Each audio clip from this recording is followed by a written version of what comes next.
Buying a house or land is a scary thing. There are likely tens or hundreds of thousands of dollars that you are literally putting at risk. Today, I'm going to be teaching you how to buy a house or land in another state as an investment or a second home. And then I'll be addressing how to make the move as a primary residence. I'll be sharing some first-hand experience that could help you make or avoid making the best or worst decision you may ever make. Now, it may sound like I'm actually trying to talk you out of buying a house or land in another state, but that's really not the case at all. While you may already be aware of some of these, stick around for the entire video because missing even one of these could cost you tens or hundreds of thousands of dollars in addition to an enormous amount of headache just like it did me. First, and you may be thinking, well, duh, I already know this one, but I want you to pay attention here because while it may appear obvious, it's actually the first one that people, well, they screw up. And that is, am I being realistic? Now, I know you had a wonderful vacation to the Blue Ridge Mountains. It was like a dream there. You know, the weather was perfect, life was slower and dreamlike, and you really bonded with your spouse there. And that fresh mountain air, it just helped your allergies, right? Well, all of that just might be true. But did you consider that that slow pace just might get old? That your employees here may not have the same work ethic as the state that you currently reside in. I know that that warm fireplace on Saturday morning with your family as you watch the snow gently fall outside is romantic. But what about having to stoke that same fire at 4 a.m. before your 5:30 alarm goes off? Then you got to shovel your car out of the snow in the dark before you even get out of your driveway. Okay, rant over. As I record this video, I'm preparing to list a home for a very nice couple that moved to Deland just about a year ago. They vacationed here for many years and they loved everything about Central Florida. But once they got settled into their brand new home, they realized that Florida had warts just like Missouri did where they moved from. Yes, the weather was better here and they love the fact that Florida doesn't have a state income tax. They love the beaches and the theme parks and all that. But they missed their family and eventually realized that they moved to Florida for the wrong reasons. As such, it's going to end up costing them some serious dough, not to mention the headache, to sell here and get back to Missouri where they can see their grandchildren on a regular basis. I'm not trying to be a dream killer here or discourage you from buying a house or land in another state. I just want you to be sure before you pull the trigger that you're being realistic. As a local realtor here in Central Florida, you can be confident that I want you to move to my area. However, I also know how ugly it can get when my customers haven't considered the reality about why they might be moving. If you have questions about moving to Central Florida, or anywhere for that matter, feel free to pick up the phone and give me a call. I'm happy to help any way I can, and I do it all the time. Also, if you're finding value in this video so far, hit that like button as one small way of supporting this channel. Next, let's address what you're looking for. Are you looking for an investment, a second home, or maybe a combination? Well, many years ago, I stumbled upon a bargain in the Blue Ridge Mountains in North Carolina. So I made the plunge and I bought a few acres with an old shack on it. It was a great deal. I dumped a ton of money into it with the plans that I'd have a steady income stream for this rental for all of my working years, and then my wife and I could retire up there because we absolutely loved that area. That worked great until I couldn't get reliable help to begin renovating the home. Then, when I actually did get help, I wasn't there to see what was actually being done. Yes, I got pictures and the contractors I used tried to pacify me, but I was frankly being delusional by believing that I knew what was going on. The renovations ended up taking me like 18 months and costing twice what they should have, and one of the guys was a family member of a longtime friend that was highly referred. Finally, I got it rented. That 12-year journey netted me about half the rent I would have received had I rented locally. Then, when I finally came to my senses and I decided to sell that thing, the tenant wasn't taking my calls and again stopped paying rent. Now, no, I never even told them I was thinking about selling.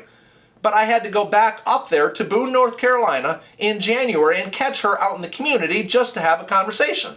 I told her the situation and she was very understanding. I gave her 90 days notice without having to pay any rent to vacate the home. She then rewarded my generosity by burning that stinking house down 3 days before she was due to be out. You know, you can't even make this stuff up, but it's true. The moral of the story here is that if you're going to invest in real estate, do it locally.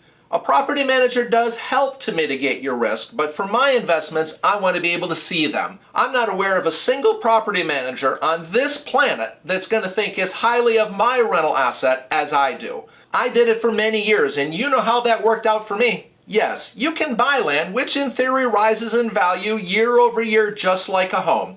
But it has issues too. How do you account for liability on that land? Well, I needed to purchase a liability policy for the land I own, and I'm betting you're going to need to do the same thing. Taxes? Well, yes, they're going to keep piling up, and that neighbor next to the land that you own might be piling up his old tires on your land.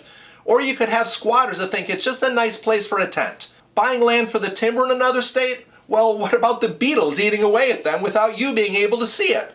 What about the neighbors cutting down those trees or protecting it from fire? Physically being in an area is typically the best way to learn about the area, and this takes time. Now, you may have a long weekend or maybe have a week or two, but that doesn't mean you're going to get the full picture of what an area is like. Spending a week at a summer retreat doesn't give you the full gist of shoveling or driving in snow, just like showing up in March in Florida doesn't tell you anything at all about what our August heat is like. Now, I'm in the business of helping people with their real estate needs. So forgive me if I sound like I'm scaring the death out of you, because that really is not my intent. My intent here is to help you make wise choices before you make an investment that you might later regret. It's important to know that lenders and banks often treat out-of-state financing differently than local situations. And that's because they're aware of the risks involved with out-of-state purchases, and they're going to typically charge you accordingly for that risk. Second home purchases can carry an additional percentage point or more higher cost than your primary residence. Plus, although some states like Florida have homestead exemptions that help you to keep your property taxes low, you might not qualify for that if you aren't a full-time resident of the state that you're moving to. There are lenders that may provide financing for land, but you're typically going to pay a premium for that too. If you're using cash, then this won't be an issue for you, but don't think for a minute that there's nothing else to consider. Other options to buy land include maybe a 1031 exchange, and that's a way of purchasing or swapping real estate assets.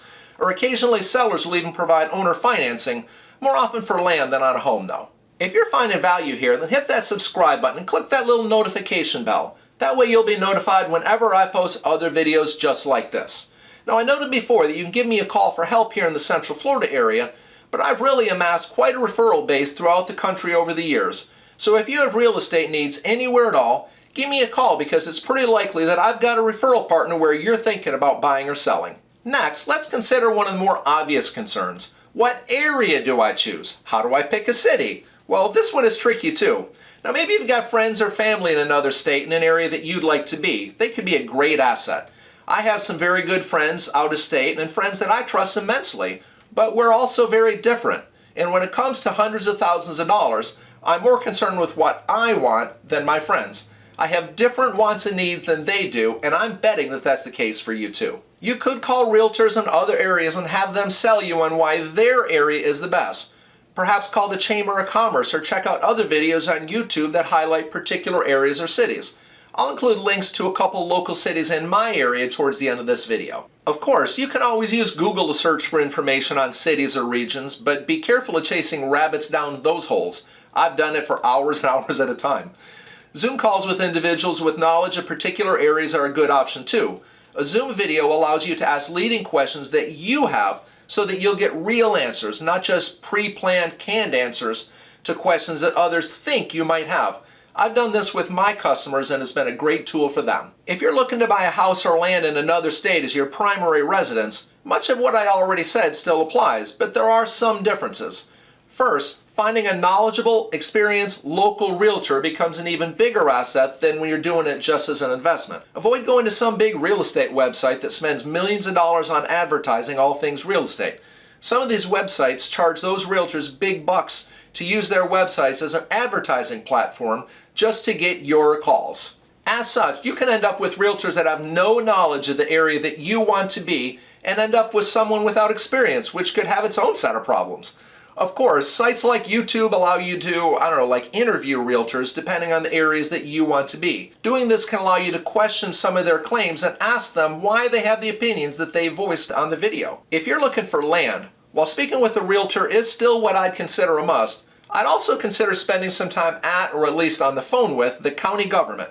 Check with the local zoning department, the building department, even the tax collector's office, and see what type of information is pertinent to you. You know, what type of zoning do you need for your needs? What's the flood zone? What tax incentives might be available? I could go on and on here, but the point's the same. Speak with the lender that's local to the state you are moving to.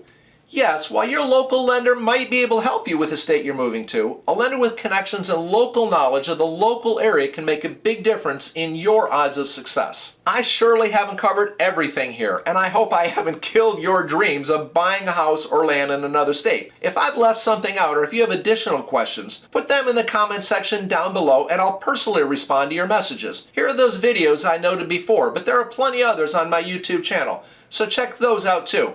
Thanks for watching, and I'll see you soon.